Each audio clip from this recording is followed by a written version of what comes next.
Welcome to sauce TV. నేను మీ అభిద్ హుసేన్. మనతో పాటు గూడూరు ఎమ్మెల్యే పాసం సునీల్ కుమార్ ఉన్నారు.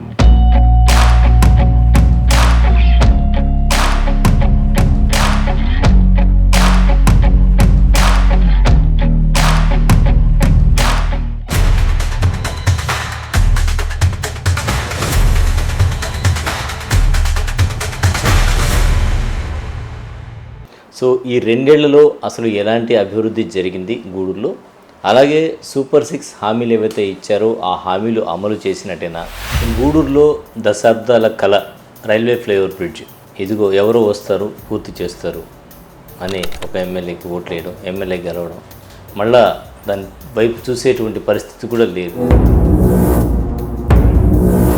గతంలో నేను కూడా ఆ ఫ్లైఓవర్ బ్రిడ్జి చేస్తామని చెప్పి 2 టౌన్ ప్రజలకి హామీ ఇచ్చిన విషయాన్ని కూడా ఒప్పుకుంటున్నాం. మేము ఒప్పుకుంటాం కదా, మేము చేయలేదని ఒప్పుకుంటాం. రెవెన్యూ సమస్యలు ఇక్కడ పరిష్కారం కావడం లేదు, ఎమ్మెల్యే పట్టించుకోవట్లేదు. రెవెన్యూలో మాత్రం ఒక్క పని అయ్యే పరిస్థితి లేదు. ఒప్పుకుంటారా? ఒప్పుకుంటుంది. బాధ అనిపించట్లేదా మీకు? కడుపు రగిలిపోతుంది. ఎక్కడన్నా ఒక కోశాన మంత్రి అయితే బాగుంటుంది, అది అధిష్టానం ఇష్టం. నా పనితీరు బాగుంటేనే ఖచ్చితంగా బాబు గారు నాకు ఇస్తారు. పనితీరు కానీ బాగా లేకుండా ఉండేవి. నాకేం రాజకీయ ఫ్యామిలీ నుంచి ఉంది కాదు, నాకు రాజకీయ బ్యాక్గ్రౌండ్ లేదు. నేను కింద నుండి కష్టపడి పైకి వచ్చినాను. పాసం సునీల్ కుమార్ కానీ వారి కుమారుడు రాజకీయ వారసుడిగా వచ్చేటువంటి అవకాశం ఉందా? పెద్దల ఆశీర్వాదంతో మా గూడూరులో వైసీపీలో నుంచి మాట్లాడేటువంటి గడం లేకుండా చేశారంటే మేమే హీరోలం, మేమే రాజులం. వస్తే ఒప్పుకోం కదా, వస్తే దాంట్లో రెండో మాట ఉండదు. పత్రికా కార్యాలయాల మీద దాడులు, మీరు పౌరు బట్టి బలి తెగించి నోటుకొచ్చిన బూతులు మాత్రం గమ్ముడాలి. మేము వాస్తవాలు బయట పెడితే ఆ పత్రికల పైన మీరు దౌర్జన్యం చేస్తారా, దూరతారా, విలేకరులను కొడతారా, పేపర్ని కలుస్తారా? ఏంది ఏంది ఏంది దారుణం? నమస్తే సార్, వెల్కమ్ టు ప్రోగ్రామ్. నమస్కారం సార్. సాస్ టీవీ వాళ్ళకి, మా హుసేన్ గారికి, వాళ్ళ సిబ్బందికి అందరికి కూడా మనస్ఫూర్తి నమస్కారాలు తెలియజేస్తున్నా. సార్, మిమ్మల్ని ఎమ్మెల్యే చేసి గూడూరు వాళ్ళు 2 ఏళ్ళు అయింది. సో సూపర్ 6 మేము ఏదో అమలు చేసేస్తామని ముందుకు వచ్చారు. సూపర్ 6 హామీలు అమలు జరుగుతున్నాయా? 100% అమలునే సూపర్ 6 హామీలు. ఎందుకంటే ఏ విధంగా అంటే ఈరోజు ఉచిత బస్సు ఆ రోజు సూపర్ 6లో చెప్పాం. ఇక బ్రహ్మాండంగా మహిళలందరూ కూడా ఉచిత బస్సులో ప్రయాణిస్తున్న విషయం కూడా మీకు తెలుసు. అన్ని రాష్ట్రాల కన్నా ఈ పథకాలు చాలా రాష్ట్రాలు ప్రవేశపెట్టారు, కానీ సక్సెస్ కాల. కానీ ఈ రాష్ట్రంలో ఎక్కడ ఎటువంటి అవాంఛనీయ సంఘటన లేకుండా, ఎక్కడ ఇబ్బంది లేకుండా ఆంధ్ర రాష్ట్రంలో సూపర్ 6 ఈ ఉచిత ఆర్టీసీ బస్ సౌకర్యం అనేది బ్రహ్మాండంగా విజయవంతమైన విషయాన్ని కూడా ఒకసారి మీకు గుర్తు చేస్తున్నా. అట్లాగే కుటుంబంలో ఎంతమంది బిడ్డలు చదువుతుంటే అంతమంది బిడ్డలకి 15,000 రూపాయలు ఈరోజు వాళ్ళ యొక్క అకౌంట్లో, తల్లి అకౌంట్లో పడేటువంటి కార్యక్రమం కూడా సూపర్ 6లో చెప్పినటువంటి వాగ్దానం అని చెప్పి కూడా ఒకసారి మీకు అందరికి కూడా గుర్తు చేస్తున్నా. అది కూడా అందరికీ పడుతున్న విషయాన్ని కూడా మీ అందరికీ కూడా ఒకసారి గుర్తు చేస్తున్నా. అలాగే అన్నదాత సుఖీభావ కింద సంవత్సరానికి 20,000 రూపాయలు ఈరోజు సూపర్ 6లో హామీ మేరకు మీ అందరికీ కూడా ఈరోజు పేదవాళ్ళందరూ, రైతులందరూ కూడా అందుతున్నాయనే విషయాన్ని కూడా మీ అందరూ కూడా తెలియజేస్తున్నా. అలాగే గెలిచిన వెంటనే 1000 రూపాయలు పెన్షన్ పెంచుతామన్న విషయం కూడా, గెలిచిన వెంటనే 1000 రూపాయలు పెంచుతూ ముందు నెల 1000 రూపాయలు కూడా కలిపి అదనంగా వాళ్ళ పెన్షనర్స్కి ఇచ్చిన విషయాన్ని కూడా ఒకసారి మీ అందరికి కూడా గుర్తు చేస్తున్నా. ఎక్కడ కూడా జాబ్ క్యాలెండర్ చెప్పిన విధంగా రావడం, దాదాపు 16,000 పోస్టులు, టీచర్ పోస్టుని ఫిలప్ చేసినటువంటి ఏకైక హీరో మా నారా లోకేష్ బాబు గారిని చెప్పేదాన్ని గర్వంగా ఫీల్ అవుతున్నామని చెప్పి కూడా నేను తెలియజేస్తున్నా. మళ్ళీ మొన్నే జాబ్ క్యాలెండర్ దాదాపు 10,000 ఉద్యోగాలు ఫిలప్ చేస్తామని చెప్పి మొన్నే నోటిఫికేషన్ ఇచ్చినటువంటి మా ఎన్డీఏ సర్కారు విషయం కూడా ఒకసారి మీకు గుర్తు చేస్తున్నా. ఏమైతే మీ ఎలక్షన్లో చెప్పామో అవన్నీ కూడా చేసి చూపిస్తున్నటువంటి ముఖ్యమంత్రి నారా చంద్రబాబు నాయుడు గారు, ఉప ముఖ్యమంత్రి మా పవన్ అని చెప్పేదానికి గర్వంగా ఉందని చెప్పి నేను తెలియజేస్తున్నాను. రైట్. అయితే గూడూరులో దశాబ్దాల కళ రైల్వే ఫ్లైఓవర్ బ్రిడ్జ్ ఇదిగో ఎవరో వస్తారు పూర్తి చేస్తారు అని ఒక ఎమ్మెల్యేకి ఓట్లు వేయడం, ఎమ్మెల్యే గెలవడం, మళ్ళా దాని వైపు చూసేటువంటి పరిస్థితి కూడా లేదు. మరి అది చరిత్రలో ఒక చరిత్రగా మిగిలిపోయింది. దాన్ని పూర్తవుతుందా పాసం సునీల్ కుమార్ గారి హయాంలో? ఖచ్చితంగా పూర్తవుతుంది. ఎందువల్ల చెప్తున్నా అంటే గతంలో నేను కూడా ఆ ఫ్లైఓవర్ బ్రిడ్జి చేస్తామని చెప్పి టూ టౌన్ ప్రజలకి హామీ ఇచ్చిన విషయాన్ని కూడా ఒప్పుకుంటున్నా. తర్వాత చాలాసార్లు అంటే గతంలో కూడా పాపం ఎమ్మెల్యే ఉన్నాడు వరప్రసాద్ గారు, ఆయన కూడా 3 సార్లు టెండర్ పెట్టించారు. ఈ తప్పు ఏంటంటే గతంలో కాంగ్రెస్ పార్టీ పరిపాలనలో ఉన్నటువంటి కాంట్రాక్టర్ని అక్కడక్కడ ఆపేసి ఆయనకి డబ్బులు ఇచ్చి పంపించేశారు, మిగతా డబ్బులనే కూడా. ఆ ప్రభావం ఇప్పుడు దాకా పడుతుంది. ఆ పాత ఎస్టిమేషన్సే పెట్టి మళ్ళీ టెండర్ పెట్టడం వల్ల దానికి సంబంధించినటువంటి డబ్బులు ఎక్కువ లేదు కాబట్టి, పాత ఎస్టిమేషన్సే కాబట్టి ఎవడు కాంట్రాక్టర్ ముందుకు వచ్చి చేసే పరిస్థితి లేదని చెప్పి గతంలో నేనున్నప్పుడు అప్పుడున్నప్పుడు టెండర్లు పెట్టాం, రాలేదు.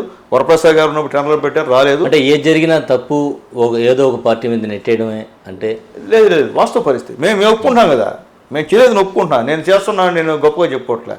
ఆ కారణం ఫస్ట్ అది తుది మెట్టు అది అక్కడ జరిగింది కాబట్టి వీళ్ళ అధికారులు కూడా దాన్ని నిర్లక్ష్యం చేసి ఈరోజు కూడా చెప్తున్నా, ఈ గూడూరు సంబంధించినటువంటి ఫ్లైఓవర్ ఇచ్చాం, సెంట్రల్ గవర్నమెంట్కి అప్పచెప్పేశాం. అంటే స్టేట్ గవర్నమెంట్ సాధ్యం కాదని చెప్పి డబ్బులు ఉన్నాయి, 30 కోట్లు ఉన్నాయి. కానీ ఆ కాంట్రాక్ట్ని కూడా ఈరోజు అధికారులు ఏం చేస్తున్నారంటే అతను కూడా వచ్చి డిపాజిట్లు రిటర్న్ ఇచ్చేటువంటి ప్రక్రియ కూడా మొదలుపెట్టారు మా అధికారులు. అంటే ఇదంతా దొంగ వ్యవహారం, ఇదంతా అయ్యేమన్నా మనం చెప్తే దాన్ని వేరే విధంగా ఉంటారు. కాబట్టి ఏం చేసామంటే మొన్న కేంద్ర మంత్రి గారు అందరినీ పిలిపించి మీ రాష్ట్రంలో ఏ బ్రిడ్జెస్ మీరు చేయలేకున్నారో అది మాకు అప్పచెప్పండి అంటే గూడూరులో మమ్మల్ని అడిగితే నేను అప్పచెప్పమని చెప్పి అధికారులకి. కాబట్టి ఇది సెంట్రల్ గవర్నమెంట్కి కూడా ఈ యొక్క బ్రిడ్జిని అధికారులు మీ మాట వింటారా? అప్పచెప్పేది డబుల్ ఇంజిన్ సర్కార్ కాబట్టి ఖచ్చితంగా అనుకుంటే జరిగేటువంటి అవకాశం ఉంది. సో ఖచ్చితంగా జరుగుతుంది. ఎందుకంటే ఒకవేళ ప్రతిపక్ష ఎంపీ అయినా ఇప్పుడున్నటువంటి ఎంపీ గారు ఆయన కూడా మొన్న గురుమూర్తి గారు, అందుకే మనం చెప్పాలా ఈ విషయం ఫ్లైఓవర్ బ్రిడ్జ్ విషయం కూడా ఆ సంబంధించిన మంత్రి గారు కూడా రెప్రజెంటేషన్ ఇచ్చిన విషయాన్ని కూడా ఒకసారి మీకు తెలియజేస్తున్నాను. ఎందుకంటే ఎవరైనా ఆయన కూడా ఎలక్షన్ వాగ్దానం అదే, నా ఎలక్షన్ వాగ్దానం అదే, కానీ ఇంతవరకు నెరవేరకపోవడం అనేది మా దురదృష్టం. అయినప్పటికీ నేను సీఎం గారు ఎస్పెషల్లీ దాని మీద గట్టిగా చెప్పారు, ఖచ్చితంగా సెంట్రల్ గవర్నమెంట్ చెప్పి కూడా చేయిస్తానని చెప్పి కూడా కలిసి మాట్లాడుకున్నారా? సీఎం గారికి చెప్పాను నేను, సీఎం గారికి మన అందరూ ఎమ్మెల్యేలని గురుమూర్తి గారితో మాట్లాడలేదు. కానీ ఎవరైతే గూడూరు కోసం పాటుపడేవాడు ఎవరైతే స్వాగతిస్తాం, దాంట్లో ఉండడం పార్టీకి సంబంధం మాకు అది. అంటే బ్రిడ్జ్ విషయంలో మీరు డైరెక్ట్గా పనబాక కృష్ణయ్య గారిని, పనబాక లక్ష్మి వాళ్ళని టార్గెట్ చేస్తున్నారు. నేను పనబాక కృష్ణయ్య గారిని, పనబాక లక్ష్మిని టార్గెట్ అంటే గౌరవం, నాకు ఆ గవర్నమెంట్ టార్గెట్ చేస్తున్నాను. అప్పుడు గవర్నమెంట్ గురించి మాట్లాడుతున్నా, నేను వ్యక్తిగతంగా మినిస్టర్ కదా పనబాక లక్ష్మి, నేను గవర్నమెంట్ గురించి మాట్లాడుతున్నా అంతే. ఎందుకంటే వ్యక్తిగతంగా ఈరోజు మా అధ్యక్షురాలు ఆమె కాబట్టి మాకు గౌరవం ఉంది, ఆమె పైన ఆమె గురించి నేను మాట్లాడలే. ఆ రోజు ఆ గవర్నమెంట్ ఎప్పుడైనా దీని గురించి డిస్కస్ చేయడం జరిగిందా మీరు? ఇట్లా ఉంది కదా పరిస్థితి, దీనికి పరిష్కారం ఏంటి అని? నేను సీఎం గారితో డిస్కస్ చేశాను. సీఎం గారితో డిస్కస్ చేయాల్సిన బాగా సీఎం గారితో చేయాలా, ఆర్ఎండ్బి మినిస్టర్గా జనార్దన్ రెడ్డి గారితో డిస్కస్ చేశాను.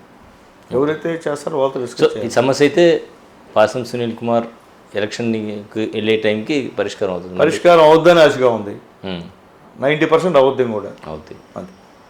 ఇక రెవెన్యూ సమస్యల విషయం తీసుకుంటే రెవెన్యూ సమస్యలు ఇక్కడ పరిష్కారం కావడం లేదు, వచ్చేవాళ్లే వస్తూ ఉన్నారు అని చెప్పేసి, అంటే సమస్యల పరిష్కారంలో అధికారులు నిర్లక్ష్యం వహిస్తున్నారు, ఎమ్మెల్యే పట్టించుకోవట్లేదు. అంటే అర్జీలు తీసుకుంటున్నారు కానీ సమస్య పరిష్కారం కావట్లేదు అనేటువంటి మాట వినిపిస్తుంది. ఎంతవరకు దీంతో మీరు ఏకీభవిస్తారు? ఖచ్చితంగా ఏకీభవిస్తాను. ఎందుకంటే రెవెన్యూలో మాత్రం ఒక్క పని అయ్యే పరిస్థితి లేదు, నేను ఫ్రాంక్గా చెప్తున్నా. అందుకనే చంద్రబాబు నాయుడు ఒప్పుకుంటారా?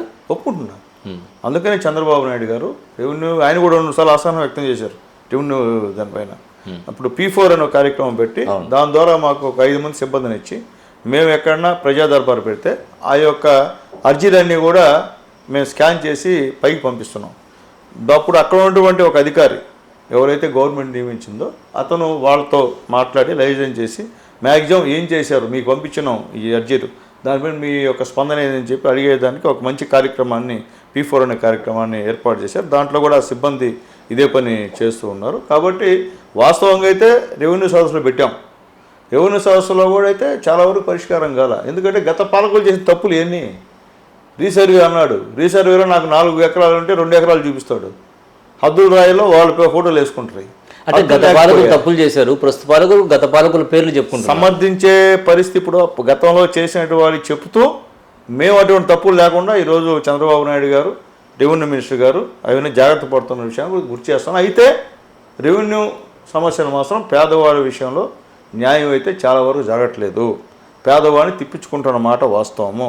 మేము పట్టించుకొని మేము గట్టిగా చెప్తే తప్ప పేదవాడికి ఇబ్బందికరం. అంటే అధికారుల నిర్లక్ష్య వైఖరి, దాంట్లో డౌట్ లేదు, వాస్తవం చెప్తున్నాను. ఇప్పుడైతే జిల్లా కలెక్టర్ మంచి కలెక్టర్ గారు వచ్చిన్నారు నెల్లూరు జిల్లాకి. గతంలో తిరుపతి కలెక్టర్ గారు మంచివాళ్ళే, ఇప్పుడు కలెక్టర్ గారు కొద్దిగా స్ట్రిక్ట్గా ఉన్నారు. అంటే కలెక్టర్ గారు చొరవ తీసుకుంటే తప్ప కింద ఎంఆర్ఓలు చేసే పరిస్థితి లేదు లేదు లేదు. సో బాధ అనిపించట్లేదా మీకు? బాధ కడుపు మంట, కడుపు మంట, కడుపు రగిలిపోతుంది. కానీ కలెక్టర్ గారికి చెప్పుకుంటాం, వాళ్ళు ఖచ్చితంగా చేస్తారు నమ్మకం ఉంది. కాబట్టి రెవెన్యూ విషయం అంటే విఆర్ఓల దగ్గర నుండి ఎక్కువైపోయింది వ్యవహారం. విఆర్ఓల దగ్గర నుండి దారుణంగా ఉండే పరిస్థితి. పేదవాళ్ళు అసలుకి తలుచుకుంటే బాధగా ఉంది. వచ్చిన అర్జీలో మాకు వస్తాం రిపీట్ మీరు చెప్పి ఎవరు చెప్పారో నాకు తెలియదు, కానీ నేను ఇప్పుడు వాస్తవ మాటలో మీరు మాట్లాడుతున్నారు కాబట్టి వాస్తవం మేము చెప్పాలా. మా గవర్నమెంట్ చిత్తశుద్ధిగా రెవెన్యూ సమస్య పరిష్కరించాలనే ఉద్దేశం మాకుంది.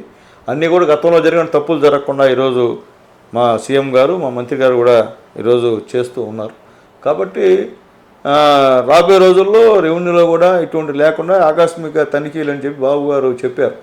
ఆ తనిఖీల్లో వీళ్ళు భర్తం పడతాడు. అంటే మీరు ఒక ఎమ్మెల్యేగా ఉండి అధికారులు సమస్యలు పరిష్కరించకపోతే రానున్న ఎన్నికల్లో పార్టీ మీద ఎఫెక్ట్ పడేటువంటి అవకాశం లేదండి. అంటే ఒకటండి, వాళ్ళకి తెలుసు మేము పనిచేస్తున్నాం లేదు, మేము ఎమ్మెల్యేలుగా మేము ఏ విధంగా పరిష్కరించారని చిత్తశుద్ధితో ఉన్నారు, అంతఃకరణ శుద్ధితో మహేష్ బాబు చెప్పినట్టు ఉన్నారు. కానీ అది అమలు కావాలంటే ఖచ్చితంగా అధికారులు మీకు కోఆపరేట్ చేయాలి.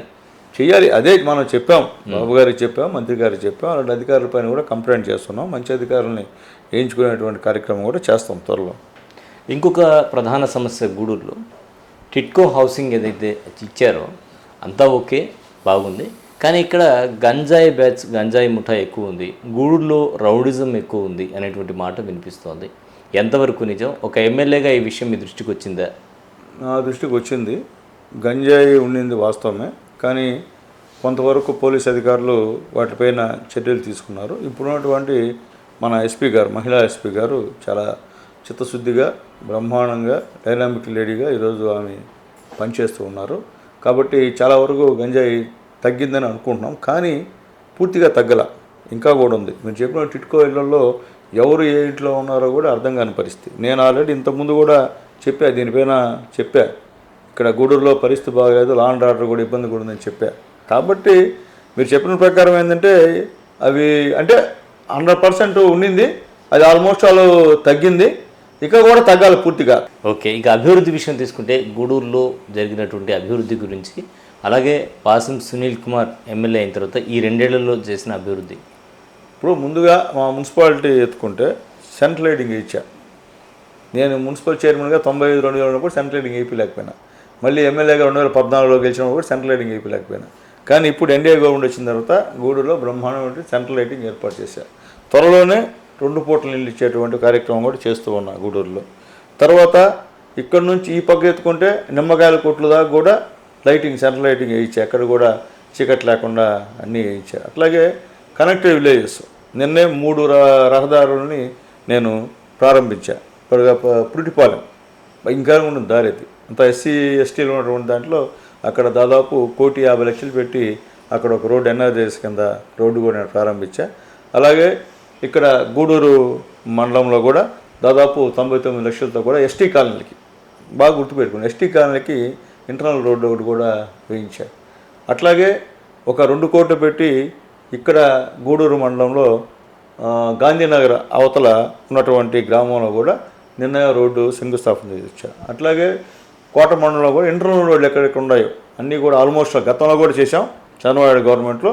ఇప్పుడు కూడా పవన్ కళ్యాణ్ గారి నాయకత్వంలో ఇవన్నీ కూడా చేస్తున్నాం. ఇంకా కూడా గూడూరు కాన్స్టిట్యున్సీకి ఆర్ఎన్బిలో అయితే దాదాపు ఒక 20 కోట్ల రూపాయల వరకు వర్కులు శాంక్షన్ అయ్యి ఉన్నాయి. అట్లాగే పిఆర్లో కూడా ఒక 10 కోట్లు 15 కోట్లు శాంక్షన్ అయ్యి ఉన్నాయి. అట్లాగే ఆర్డబ్ల్యూఎస్లో కూడా దాదాపు 11 కోట్ల వర్కులు శాంక్షన్ అయ్యి ఉన్నాయి. అలాగే లోకల్గా జెడ్పీ నిధులు కూడా దాదాపు 1 కోటి 2 కోట్లతో ఇక్కడ అభివృద్ధి కార్యక్రమాలు చేస్తున్నామని చెప్పి కూడా నేను తెలియజేస్తున్నా.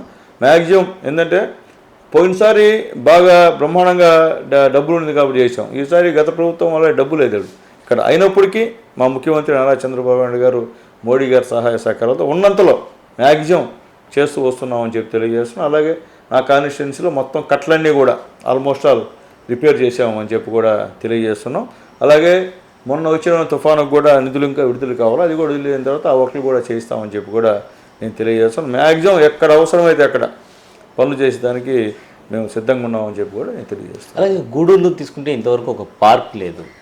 సో పార్క్కి గతంలోనే వైసీపీ గవర్నమెంట్లో చేస్తామని చెప్పినా కూడా నక్షత్ర లాంటి ఒక పార్క్ తీసుకొస్తామని, అద్భుతంగా ఉంటుందని కూడా మాటల వరకే కానీ అది చేతుల వరకు వచ్చినటువంటి పరిస్థితి లేదు. మరి గూడూరు వాసులకు ఒక పార్క్ అనేదన్నా కనీసం ఉంటుందా?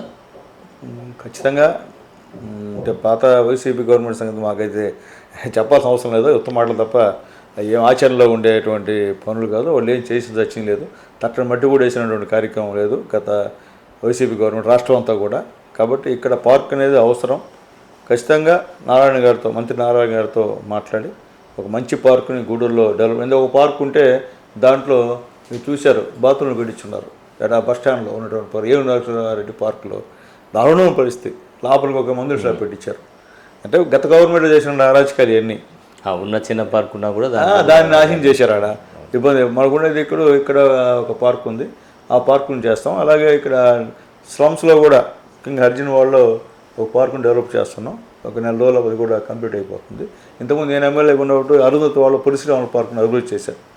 అప్పుడు కలెక్టర్ గారు శ్రీలక్ష్మి గారు ఉన్నప్పుడు అది కూడా క్రమేణా మేము పోయిన తర్వాత ఆ పార్క్ కూడా నాశనం అయిపోయింది.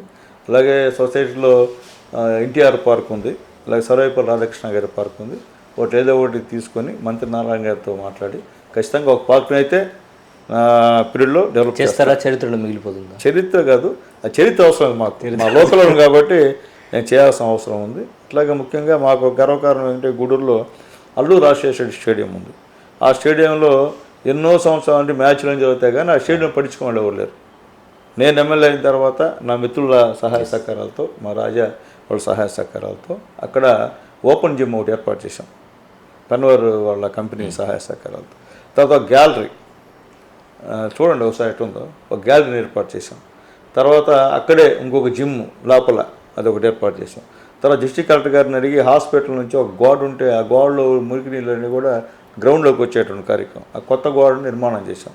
అలాగే మొత్తం గోడంతా పెయింట్లతో నింపాం. కాబట్టి అది ఒక తృప్తి. అక్కడికి వెళ్ళినప్పుడల్లా మేము మీకంటూ ఒక బ్రాండ్ రావాలంటే మీరు చేసే అభివృద్ధి కార్యక్రమాలతోనే చేసాం. ఈరోజు గూడూరులో ఆసియా సైడ్ గ్రౌండ్కి పోతే ఇండియాకి బ్రాండ్ కనిపిస్తుంది, తెలుగుదేశం బ్రాండ్ కనిపిస్తుంది. సో సునీల్ కుమార్ డ్రీమ్ ఏంటి? గూడూరుని ఏం చేస్తే బాగుంటుంది? ఆయన కళ ఏంటి? గూడూరుకి కన్నా కళ ఏంటి? అలాగే ఎలా ఉంటే బాగుంటుంది? నా డ్రీమ్ గూడూరులో నిరుద్యోగులందరికీ ఉద్యోగాలు రావాలా. నా డ్రీమ్, ఫస్ట్ డ్రీమ్ అదే. యువత చాలామంది ఉన్నారు పాపం మా బెడ్లో. వాళ్ళు చూస్తే కొంతమంది చూసి కడుపు తరుక్కుపోతుంటుంది. అయినా అప్పుడు నేను దాదాపు 7-8 జాబ్ మేళాలు పెట్టించాను. దాదాపు 500 ఉద్యోగాల దాకా నేను ఏర్పడంటే వాళ్ళు కొంతమంది చేరిన తర్వాత మానేస్తున్నారు. వాళ్ళు ఎందుకు మారుతున్నారో అర్థం కావట్లేదు. మళ్ళీ కూడా జాబ్ మేళాలు పెడతాం. ఎందుకంటే నారా లోకేష్ బాబు గారు సంవత్సరానికి 20 లక్షల ఉద్యోగాలు ఇస్తారని చెప్పి ప్రకటించారు. ఆయన్ని స్ఫూర్తిగా తీసుకొని మేము కూడా ఇక్కడ లోకల్గా ఉన్నటువంటి అన్ని సంస్థలతో సంప్రదిస్తున్నాం. ఎక్కడుంటే కంపెనీస్ అంతా మాట్లాడి అక్కడ నిరుద్యోగులు వస్తుంటే వాళ్ళని రెఫర్ చేసి చేస్తూ ఉన్నాం. అలాగే ఇప్పుడు క్రిస్ సిటీ కూడా వస్తూ ఉంది. అది వచ్చిన తర్వాత కూడా ఖచ్చితంగా నిరుద్యోగులకి ఉద్యోగాలు వచ్చేటువంటి కార్యక్రమం జరుగుతుందని చెప్పి మేము తెలియజేస్తున్నాం. కాబట్టి మా నిరుద్యోగులందరూ కూడా ఉద్యోగాలు వస్తే నాకు బాగా సంతోషం. తర్వాత నా గూడూరు ఒక కేంద్రంగా, అంటే గూడూరు అంటే ఇంతకుముందు పెద్ద జంక్షన్ ఇది, గూడూరు జంక్షన్ ఇది. అదేదో మనం జనాలు గూడూరు నెల్లూరు కలపాలా అని గట్టిగా పట్టుబడిన తర్వాత నేను కూడా మా బాబు గారికి రిక్వెస్ట్ చేసి, లోకేష్ బాబు గారికి రిక్వెస్ట్ చేసి అవి 3 మండలాలని ఒక టౌన్ని మాత్రం నెల్లూరులో కలిపాం, మిగతా తిరుపతిలో కలిపాం. మేము చెప్పేది ఏమంటే అంతా ఒకటిగా ఉంటే సంతోషం అని మనసులో అన్నమాట. అది మీకు చెప్తాను. అభివృద్ధి బాగా జరుగుతుంది. ఎప్పటికీ ఇప్పుడు వాకాడు తిరుపతిలో ఉన్న అక్కడ కూడా పోర్ట్ ఒకటి మా బాబు గారు శాంక్షన్ చేశారు, ఇండస్ట్రియల్ పార్క్ ఒకటి శాంక్షన్ చేశారు. అలాగే అక్కడ ఫుడ్ రాయి జరుగుతారు. మౌత్ ఓపెనింగ్ కూడా దాదాపు 1 కోటి చిల్లర, 10 కోటి కాదు 100 కోట్లు శాంక్షన్ చేసిన విషయాన్ని కూడా ఒకసారి గుర్తు చేస్తున్నాం. కాబట్టి ఎంత ఊరుకుంటే బాగుంటుంది నా ఉద్దేశం. రైట్. అలాగే తీసుకుంటే పెన్షన్ల విషయంలో కావచ్చు, హౌసింగ్ విషయంలో కావచ్చు, ఏఐ జమానాలో ఉన్నాం మనం. అయినా కూడా ప్రజలు పెన్షన్ కోసం కానీ హౌసింగ్ కోసం కానీ వచ్చి ఎమ్మెల్యే కార్యాలయాల చుట్టూ వచ్చి తిరుగుతూ ఉన్నారు. మరి సమస్యలు అయితే పరిష్కారం కావడంలా. మనం శ్రీకాకుళంలో చూసాం, ఒక లేడీ వచ్చి మేము చచ్చిపోయిన తర్వాత పెన్షన్ ఇస్తారా అనేటువంటి పరిస్థితి. సో కొత్త పెన్షన్ల పరిస్థితి ఎందువల్ల ఈ విధంగా అంటే జాప్యం ఎందుకు జరుగుతోంది ప్రజా సమస్యల పరిష్కారం కోసం? అలాగే 50 ఏళ్ళు దాటిన తర్వాత పెన్షన్ ఇస్తామనేటువంటి ఒక వాగ్దానం ఉంది.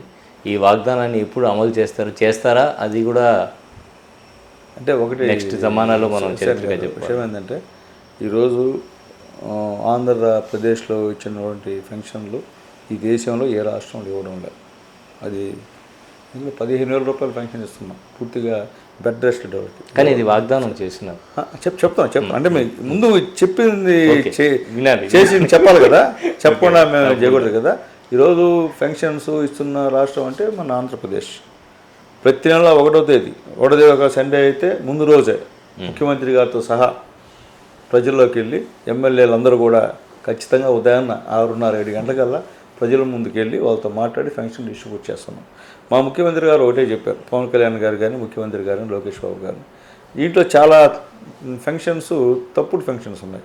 అర్హత లేని వాళ్ళకి ఫంక్షన్స్ ఇచ్చున్నారు. అవి తీసేస్తే మిగిలిన వాళ్ళకి ఇవ్వచ్చు కదా అని కూడా మా వాళ్ళు చెప్పారు. ఎవరు సాహసించడంలే, అనర్హుల ఫంక్షన్ని బయటపెట్టేదానికి ఎవరు సహకరించడంలే. అవి బయటపెడితే వాళ్ళు సహకరిస్తే ఖచ్చితంగా వాళ్ళ స్థానంలో ఆ ఊర్లోనే, ఏ ఊళ్ళో అయితే ఈ దొంగ ఫంక్షన్లు చూసామో ఆ ఊర్లో ఎన్ని ఖాళీలు ఉంటే అంతమంది ఎలిజిబుల్ చెప్పారు బాబు గారు. అంటే మీ ఎమ్మెల్యే లిస్టం కాదు, ఎవరైతే ఎలిజిబుల్ లిస్ట్లో ఉంటారో, ఎవరైతే నిజంగా అర్హులో వాళ్ళకి ఏమని చెప్పి కూడా ఆదేశాలు జారీ చేసుకున్నారు. కాబట్టి ఎక్కడ కూడా వీళ్ళు బయట పెట్టడంలా తప్పుడు ఫంక్షన్స్ని నాయకులు కూడా బయట చెప్పి తప్పుడు ఫంక్షన్ కంప్లైంట్ కూడా ఇట్లా. కాబట్టి అది ఒకటి. తర్వాత ఏంటంటే ఇప్పుడు ఎవరైనా భార్య చనిపోతే, సరే భర్త చనిపోతే భార్యకి ఆ ఫంక్షన్ ఇచ్చేస్తున్నాం. సరే ఏదైనప్పటికీ మనం కొత్త ఫంక్షన్స్ ఇస్తామని చెప్పాం కాబట్టి అది మనం కూడా మా లోకేష్ బాబు గారితో మా నాయకులు మాట్లాడితే అది ప్రాసెస్లో ఉంది, డిస్కస్ చేసి అది కూడా త్వరలో ఇంప్లిమెంట్ చేస్తామని చెప్పారు. అది కూడా త్వరలో చేస్తారని నమ్మకం అయితే ఉంది. ఎందుకంటే ఎన్డీఏ గవర్నమెంట్ చెప్పిన మాటని తప్పదని చెప్పే విషయాన్ని కూడా ఒకసారి మీకు తెలియజేస్తున్నాం. హౌసింగ్ అన్నారు, ఎన్ని కట్టారు? హౌసింగ్ గతంలో వాళ్ళు చేసినటువంటి అవకతవకలే ఈరోజు మేము మాట్లాడితే మీరు పాత వాళ్ళ గురించి పాటల గురించి అవన్నీ చేయాలంటే అంత తేలికేం కాదు. వాళ్ళు చేసిన తప్పులు పుట్టది, ఆ పుట్ట తొవ్వేది కొంది పాపాలు బయటకు వస్తూ ఉంటాయి. మనం అధికారం వచ్చి 2 ఏళ్ళు, అదే 2 ఏళ్ళు కాదు 10 సంవత్సరాలు తోలేం ఆ పుట్టని అవినీతిని. అట్లా అవినీతి చేసిన వాళ్ళు వాళ్ళ దెబ్బ ఇప్పుడు ఏమైందంటే కొత్త లేఅవుట్లని ఈరోజు చూస్తూ ఉన్నాం. అలా ఫంక్షన్ మన హౌసింగ్ అయితే శాంక్షన్స్ ఇచ్చారు మాకు. అది కూడా ఏంటంటే వచ్చే నెల నిన్నే నేను అందరితో మీటింగ్ పెట్టి కూడా చెప్పా. Housing plus municipal commissioner, MRO గారు మొత్తం కొత్త లేఅవుట్లని ముందు టౌన్ అయితే 2 సెంట్లు, విలేజెస్ అయితే 3 సెంట్లు ఏర్పాటు చేయమని చెప్పాం. అది శాంక్షన్ అయితే చూసేదానికి పేపర్లో అయితే అన్ని శాంక్షన్స్ ఉన్నాయి, కానీ అవన్నీ కూడా ఇప్పుడు ఫీల్డ్ లెవెల్లో పెట్టాలా. పేపర్ మూలంగా ఉన్నాయి అన్నీ, కానీ అవన్నీ కూడా ఇంప్లిమెంట్ చేయాలా. ఇంప్లిమెంట్ చేయమని చెప్పి వస్తే మాత్రం అది నెక్స్ట్ మంత్ ఏదో ఇస్తానని చెప్తున్నారు యాక్చువల్గా. అంటే ఆల్రెడీ కట్టినాటి కూడా కొన్ని ప్రారంభోత్సవాలు చేసాం, కొన్ని అట్టే ఆగిపోయి ఉన్నాయి. మనం చెప్పేది ఏంటంటే ఆల్రెడీ జగనన్న లేఅవుట్లు ఉన్నాయి, దాంట్లో పట్టాలు ఇచ్చేసి ఆ పెద్ద ఆయన మీరు 10 సంవత్సరాలు అమ్ముకోవచ్చు మీరని చెప్పి ఒక జీవో పాస్ చేసాడు పెద్ద ఆయన. ఇప్పుడు వాళ్ళకి ఇచ్చింది ఎంత 1/4 సెంటే ఇచ్చుకున్నారు. ఇప్పుడు మేము ఏమంటున్నాం, మీరు ఇల్లు కట్టుకోకుండా ఉంటే మేము విలేజ్ అయితే 3 సెంట్లు ఇస్తా ఉంటున్నాం, ప్లస్ టౌన్లో అయితే 2 సెంట్లు ఇస్తా ఉంటున్నాం. ఇప్పుడు మనం వాళ్ళు కట్టుకోని క్యాన్సిల్ చేయాలంటే ఆయన రిజిస్ట్రేషన్ సంబంధించిన ఆధారాలన్నీ వాళ్ళకి ఇచ్చేశాడు, మీరు పోయి రిజిస్ట్రేషన్ చేసుకోండి అని చెప్పి ఒక జీవో ఇష్యూ చేశాడు. అది మాట్లాడి లీగల్గా నా ప్రాబ్లమ్స్ వస్తాయని చెప్పి ఆలోచిస్తున్నారు మా వాళ్ళు. కాబట్టి ఎవరైతే 2 సంవత్సరాలు, ఒక దాంట్లో క్లాజ్ ఉంది 2 సంవత్సరాలు పైన కట్టుకోకుండా ఉంటే క్యాన్సిల్ చేయొచ్చు పట్టాలని. ఆ విధంగా క్యాన్సిల్ చేస్తే మాత్రం ఆల్మోస్ట్ అందరికి కూడా ఇల్లు ఇచ్చే కార్యక్రమం 2,80,000 రూపాయల దాకా ఇప్పుడు వచ్చింది. తర్వాత మళ్ళీ ఎస్సీ ఎస్టీ బీసీలు కూడా సబ్సిడీ కూడా ముఖ్యమంత్రి గారు కూడా ఇస్తానని చెప్పిన విషయాన్ని గుర్తు చేస్తున్నా. కాబట్టి ఇల్లు ప్రక్రియ ప్రారంభమైతే మాత్రం బ్రహ్మాండంగా ఉంటుంది. అలాగే నిన్న మొన్న చూస్తుంటారు, నెలలోనే చంద్రబాబు నాయుడు గారు సాక్షాత్ నాయుడుపేటలో కూడా టిట్కో దాన్ని వచ్చారు, అది కూడా ప్రారంభోత్సవాలు చేసిన విషయాన్ని కూడా తెలియజేస్తున్నాం. రాబోయే రోజుల్లో అర్హులైన ప్రతి ఒక్కరికి ఇల్లు ఇవ్వాలన్నదే ఎన్డీఏ గవర్నమెంట్ యొక్క జయం, మోడీ గారి జయం, బాబు గారి జయం, పవన్ అన్న జయం. సో తిరుపతిలో ఉంటే గూడూరు మంత్రివర్గ దశలో ఖచ్చితంగా వాసం సునీల్ కుమార్ ఉండేవారు లోకేష్తో ఉండేటువంటి సన్నిహిత సంబంధాల వల్ల. సో ప్రస్తుతం రేస్లో ఉన్నారా? ఎక్కడన్నా ఒక కోశాన మంత్రి అయితే బాగుంటుంది, నేను కూడా ఆ హోదా అది అనుభవించాలి అనేటువంటి ఒక చిన్న కోరిక ఏమైనా ఉందా? నాకైతే దేవుడు ప్రమాణంగా ఆ కోరికలు అయితే లేవు. ఎందుకంటే నేను కింద నుండి వచ్చినవాడిని, నాకేం రాజకీయ ఫ్యామిలీ నుండి వచ్చేవాడిని కాదు, నాకు రాజకీయ బ్యాక్గ్రౌండ్ లేదు. నేను కింద నుండి కష్టపడి పైకి వచ్చినవాడిని. నేను చెప్పేది ఒకటే, ఈ రాష్ట్రానికి మేలు చేసేవాళ్ళు ముఖ్యమంత్రిగా ఉండాలి, ఈ దేశానికి మేలు చేసేవాళ్ళు ప్రధానమంత్రిగా ఉండాలి, యువతకి సహాయం చేసి చేదోడుగా ఓదడుగా ఉన్నటువంటి వాళ్ళు ఈ యొక్క రాష్ట్రంలో ఉండాలా, ధైర్యానికి నిజాయితీకి ధైర్యంగా ఉన్నటువంటి పవన్ కళ్యాణ్ లాంటి వాళ్ళు ఉండాలా. అలాంటి వాళ్ళ నాయకత్వంలో నేను ఎమ్మెల్యేగా పనిచేయాలనే ఉద్దేశం తప్ప ఇంకో దానిపైన అంటే ఒకవేళ వాసం సునీల్ కుమార్ ముక్కుసూడితనం నచ్చి, వాసం సునీల్ కుమార్ పనితీరు నచ్చి, ఇంత మంచి వ్యక్తి ఈ వ్యక్తిత్వం నచ్చి మంత్రి పదవి వస్తే ఏ మంత్రి పదవిని తీసుకుంటారు? గూడూరుకి ఏం చేస్తారు ఒకవేళ వస్తే? దేవుడు వరం అందిస్తే. ఒకటి మీరు జరిగేటి చెప్పండి, జరగనాటి గురించి వద్దు మనకి. ఎందుకంటే నేను మీకు కూడా డ్రీమ్ అసలు ఆ మాటే నేను చెప్పదు. నాకు ఎక్కువ, నాకు ఎమ్మెల్యే 2 సార్లు, ఒకసారి మున్సిపల్ చైర్మన్, ఏ రాజకీయ బ్యాక్గ్రౌండ్ లేకుండా పేద కులంలో పుట్టినోడిని ఈ స్థాయికి వచ్చానంటే అది దేవుడు ఇచ్చినటువంటి వరం. డాక్టర్ బాబాసాహెబ్ అంబేద్కర్ గారి యొక్క దయ పుణ్యం అని చెప్పి ఎక్కడైనా నేను చెప్తా. ఇక్కడ ఈరోజు మా లోకేష్ బాబు గారుతో ఉన్నటువంటి సాయంత్రం అంటే మంచి ఆయన, మేమంటే అంటే మాకు అభిమానం, ప్రేమ. కాబట్టి భవిష్యత్తు ఈ రాష్ట్రానికి నాయకుడు కావాలని కోరుకునే దాంట్లో మొదటి వాడు. అంటే ఈ సమీకరణాలు అన్నీ కలిసి వచ్చి ఒకవేళ వచ్చేసింది అనుకోండి మంత్రి పదవి, మీరు ఊహించరా వచ్చింది, అప్పుడు గూడూరుకి మీరేం చేస్తారు? సార్ నేను చెప్పేదాన్ని, నేను మళ్ళీ చెప్పా, నాకు ఏ బ్యాక్గ్రౌండ్ లేదు, నేను ఫ్రాంక్గా మాట్లాడతాను, నాకు మంత్రి పదవి అవసరం లేదు. నాకు మరలా ఈ రాష్ట్రానికి చంద్రబాబు నాయుడు గారు, మా లోకేష్ అన్న, మా పవన్ అన్న, దేశంలో మా మోడీ గారు ఉండడమే నా యొక్క ఉద్దేశం తప్ప గూడూరుకి మళ్ళీ ఎమ్మెల్యేగా మీరే రావాలి. అది ఇష్టం. నేను అది కూడా చెప్తున్నా, నాకైతే అటువంటి ఆలోచన కూడా లేదు. ఇష్టం. నా పనితీరు బాగుంటేనే బాబు గారు ప్రకటిస్తారు, అంతేకాని నా పనితీరు బాగాలేకపోతే ఆయన నీరు. ఎందుకంటే ఆయనకి విషయం తెలుసు అన్నీ. హ్యాట్రిక్ ఎమ్మెల్యేగా గుర్తింపు తెచ్చుకోవాలి. లేదు, నా పనితీరు బాగుంటే ఖచ్చితంగా బాబు గారు నాకు ఇస్తారు. పనితీరు కానీ బాగాలేకుండా ఉండేవో ఈరు, దాన్ని నేను బాధపడను. నాకు పార్టీ ఎవరు చెప్తే వాళ్ళు చేసేదానికి సిద్ధంగా ఉన్నా, అంతేగాని ఎమ్మెల్యే దానిపైన అదే కావాలని ఆశపడేవాళ్ళు అయితే కాదని చెప్పి మళ్ళీ అంటే రానున్న ఎన్నికల్లో వాసం సునీల్ కుమార్ కానీ వారి కుమారుడు రాజకీయ వారసుడిగా వచ్చేటువంటి అవకాశం ఉందా?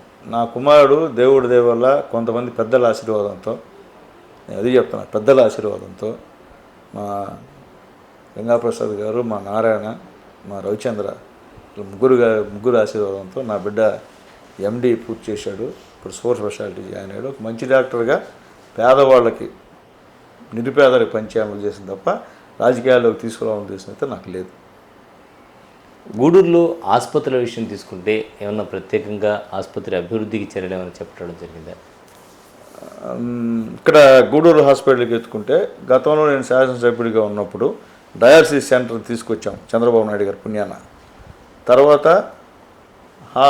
సిటీ స్కాన్, ఈ డివిజన్ ఎక్కడ లేదు సిటీ స్కాన్, మనం తీసుకొచ్చాం ఇండియా గవర్నమెంట్ చంద్రబాబు నాయుడు గారి నాయకత్వంలో. అలాగే క్షయ సంబంధించిన వ్యాధిని నిర్ధారించేటువంటి మిషన్ ఒకటి కూడా ఆ రోజు ఇక్కడ తీసుకొచ్చాం, ఇక్కడికి మన గూడూరు హాస్పిటల్కి.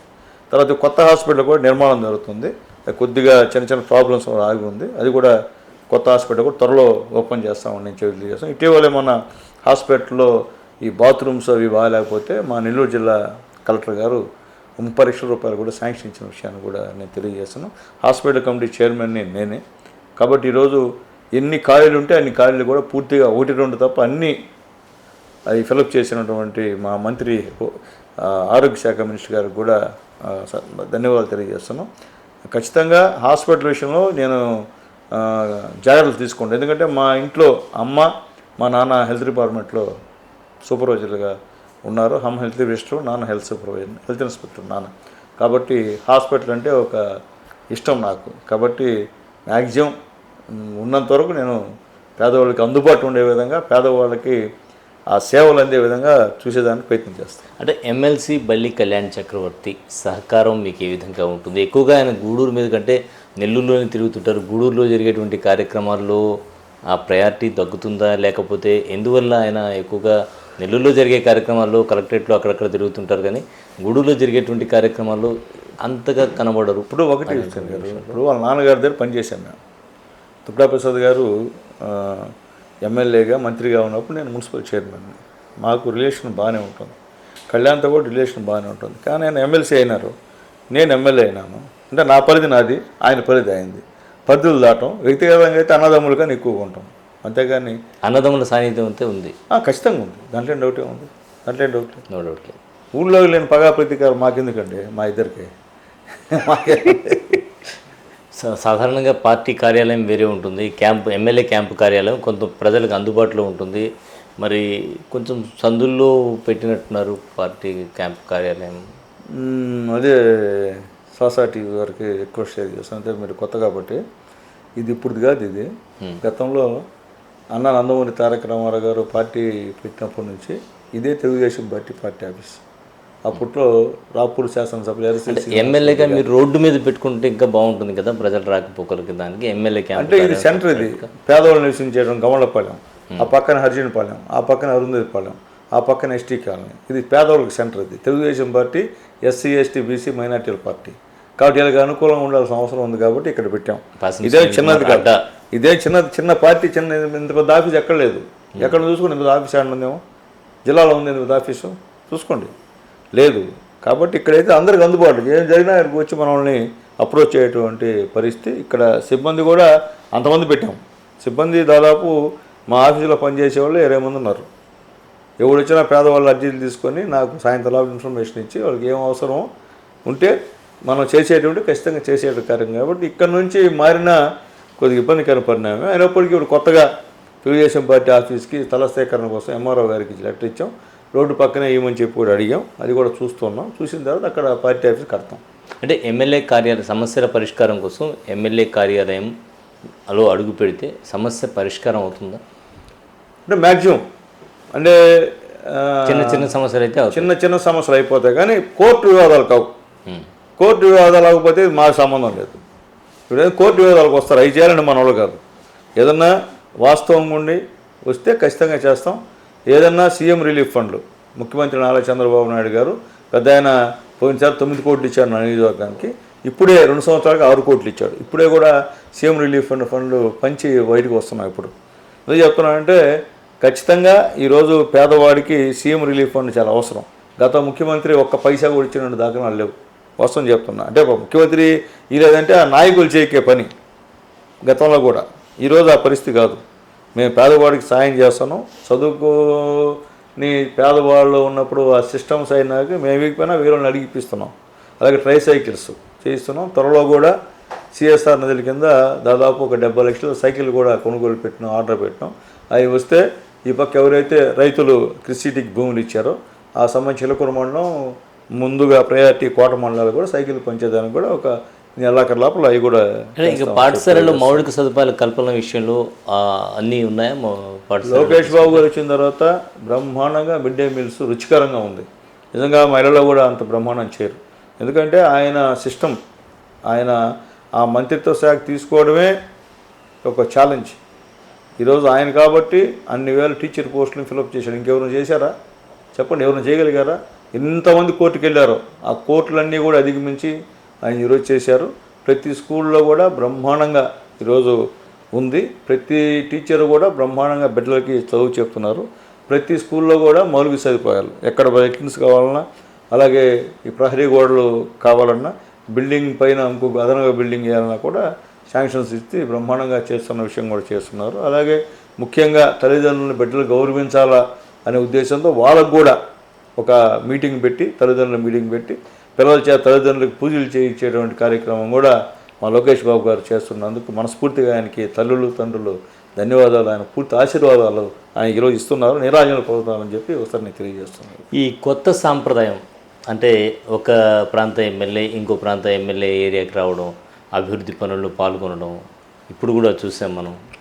మరి తూర్పుగోదావరి జిల్లా గోపాలపురం ఎమ్మెల్యే మద్దిపాటి వెంకటరాజు గారు ఇందాక వచ్చిపోయారు. సో ఈ కొత్త సంప్రదాయం వల్ల జరిగేటువంటి ప్రయోజనం ఏంటి? ప్రయోజనం అంటే ఒకటి ఆత్మీయత పెరుగుతుంది, అనురాగం పెరుగుతుంది, ప్రేమ పెరుగుతుంది. మీ మధ్య అంటే మా ఎమ్మెల్యేల మధ్య. ఎమ్మెల్యే ఎందువల్లంటే ఇంతకుముందు గతంలో ఒక ఎమ్మెల్యే ఒక నియోజకవర్గ ఎమ్మెల్యే ఇంకో నియోజకవర్గం పోసి ఒప్పుకోరు, వాళ్ళకి ఏదో తరిగిపోతుంది, వాళ్ళకి ఏదో పెరిగిపోతున్న ఉద్దేశం. ఈరోజు ఆ పరిస్థితి కాదు. వాళ్ళు చేసిన అభివృద్ధి కార్యక్రమం మేము కూడా చూస్తున్నాం, నేర్చుకుంటాం. శ్రీధర్ రెడ్డి గారు మా పోయిచ్చా, శ్రీధర్ రెడ్డి గారు ఇన్ని కోట్లకి తీసుకొచ్చారు, ఏ విధంగా తెచ్చారు ఈ ఫండ్స్, మనం ఎవరిని అడగాల, మనం కూడా ఇది చేయాలి. ఇన్స్పిరేషన్, ఒక ఇన్స్పిరేషన్. ఈరోజు శ్రీధర్ రెడ్డి గారు ఒక ఇన్స్పిరేషన్ నాకు. అన్ని కోట్లతో ఈరోజు ఆయన వర్క్ చేసి బ్రహ్మాండంగా జిల్లాలోనే టాప్గా ఉన్నాడు.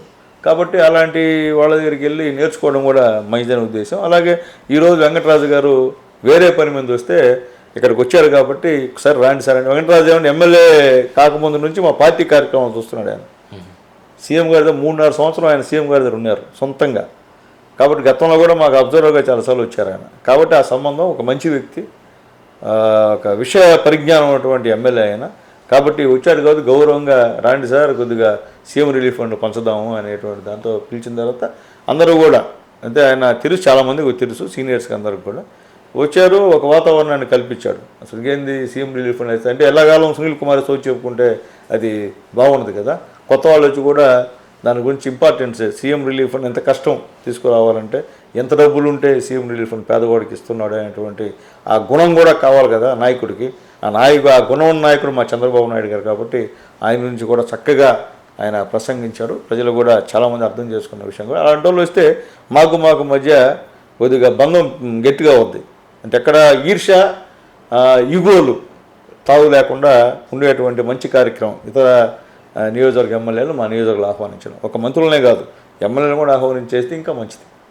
గూడూరులో వైసీపీని వాసం సునీల్ కుమార్ అక్కడ ఈ బలం లేకుండా చేసేసారు, వైసీపీలో నుంచి మాట్లాడేటువంటి గడం లేకుండా చేశారంటే అట్లా ఏం లేదండి. ఇది ఏంటంటే ప్రజాస్వామ్య దేశం, మేమే హీరోలం, మేమే రాజులం. అదే ఎవరి పార్టీకి సంబంధించిన ఓటింగ్ వాళ్ళకు ఉంటుంది, లేకుండా ఎందుకు ఉంటుంది?